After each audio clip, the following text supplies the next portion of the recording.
네, 오늘은 창세기 5장으로 말씀을 전하도록 하겠습니다. 창세기를 읽어가시면서 우리가 알아야 할 사람들이 있습니다. 바로 처음 독자가 누구인가입니다.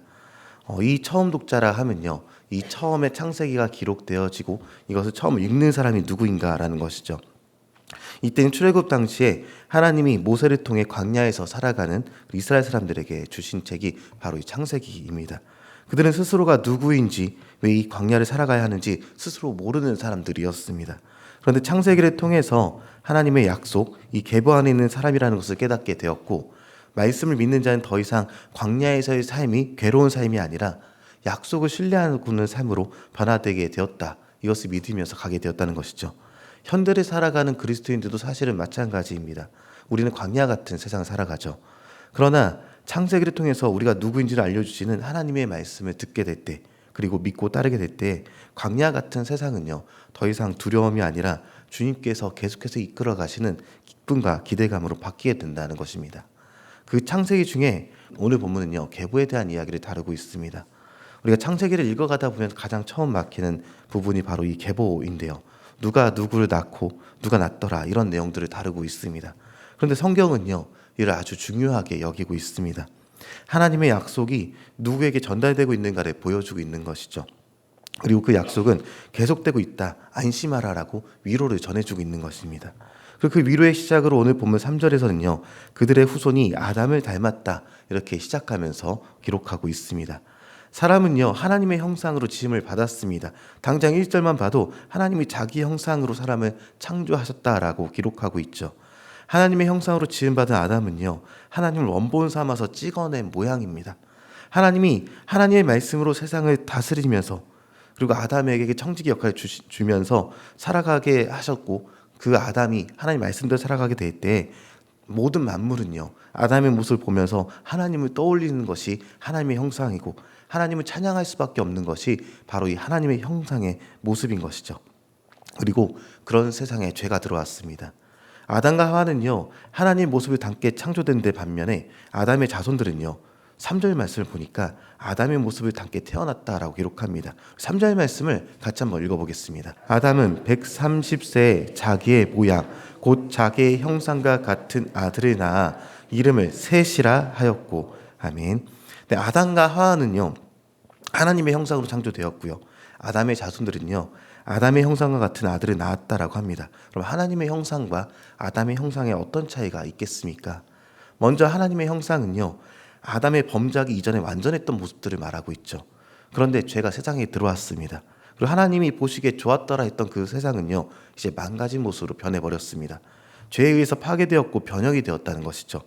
그리고 아담을 형상과 같은 자녀, 완전하지 않은 인간의 모습으로 가리키게 되는 것이죠.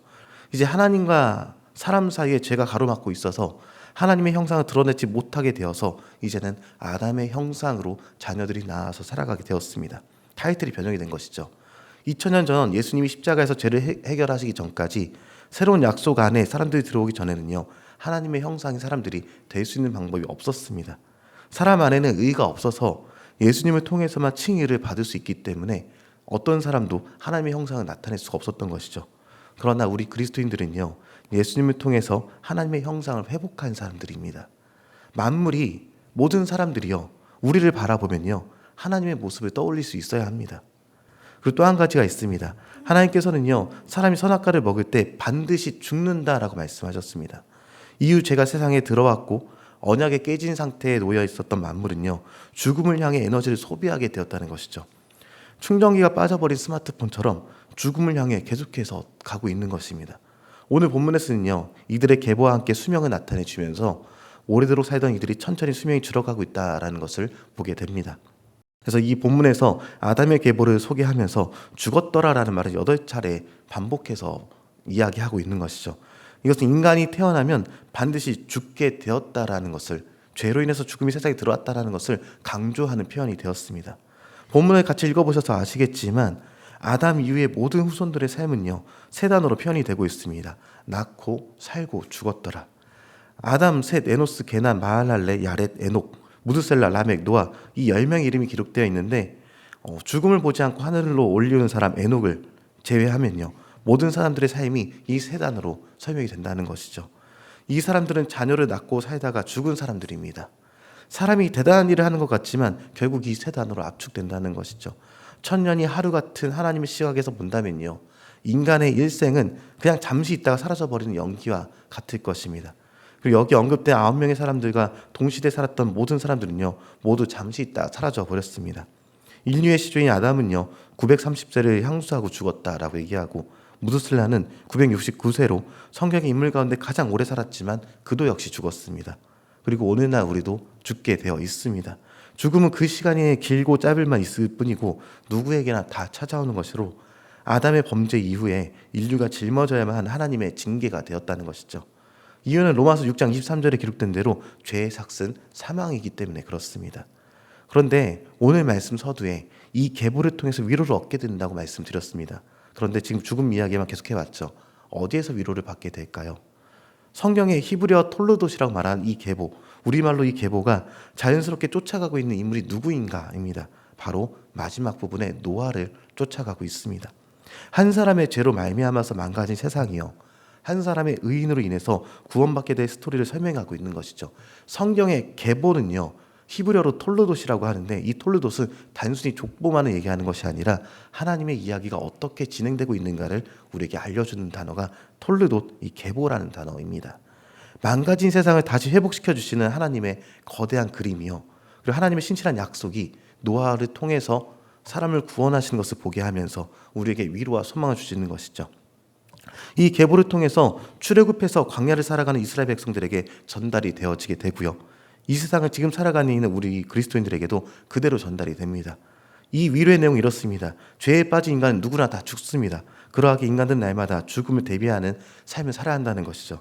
죽음은 언제 찾아올지 모르며 죽음 위에는 심판이 있다라는 것을 알려줍니다. 그런데 죽는 것으로 끝나는 것이 아니라 죽은 후에는 누구나 하나님의 심판대 앞에서 그 행한 바대로 보응을 받게 된다, 이렇게 기록하고 있습니다. 그래서 성경은요 아모스서 4장 12절에 내 하나님 만나기를 예비하라라고 기록하고 있는 것이죠. 그럼 우리는 어떻게 대비해야 합니까? 한 가지입니다.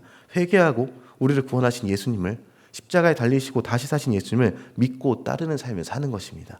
그렇게 할 때 우리는 죽음에서 영원히 해방되게 되어 있고요, 영원한 하나님의 나라의 백성으로서 삶을 회복하게 되어서 하나님의 형상으로서 살아갈 수 있게 되는 것입니다. 아담의 형상과 하나님의 형상은 전혀 다르죠. 우리는 하나님의 형상으로서 이 땅에 그리스도인으로 살아가고 있습니다. 그것을 기억하면서 이 광야 같은 세상에서 하나님의 신실하신 약속을 기억해서 오늘 하나님의 형상으로서 세상에 하나님의 영광을 드러내는 저 여러분이 되길 소망합니다.